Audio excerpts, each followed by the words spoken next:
Թվեր, փաստեր եւ ֆինանսներ ամփոփում ենք շաբաթը Banks News-ի հետ։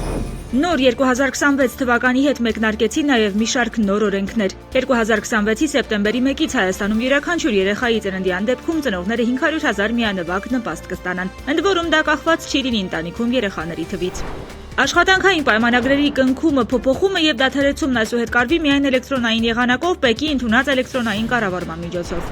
Ֆինանսների նախարարության որոշմամբ 2026-ի հունվարի 1-ից արկա վճարային համակարգով անկախ եղանակով վճարում կատարելու դեպքում օգտատերերը 2% հետվճար կստանան։ Հետվճար կտրվի 1000 դրամը գերազանցող գործարքների դիմաց։ Ինչ ապրանքներ են մտել Հայաստան-Ադրբեջանով։ Էկոնոմիկայի նախարարության տվյալներով 2026-ի հունվարի 8-ի դրությամբ Ադրբեջանի տարածքով երկաթուղու միջոցով Հայաստանը մտել 8455 տոննա ռուսական հացահատիկ, 7600 տոննա ադրբեջանական նավթամթերքն էլ ճանապարհին է։ Եվ վերջում զբոսաշրջային թվեր։ 2025 թվականի ընթացքում Հայաստան է եկել 2,263,642 զբոսաշրջիկ, 2.5%-ով ավելի, քան նախորդ 2024 թվականին։ Միայն դեկտեմբերին մեր երկիր է ժամանել 139,933 զբոսաշրջիկ։ Էկոնոմիկայի նախարարության տվյալներով զբոսաշրջիկների թվով Հայաստանի համար պատմական լավագույն տարին շարունակում է մնալ 2023-ը, երբ արձանագրվել էր 50,000-ով ավելի այցելություն, քան 2025-ին։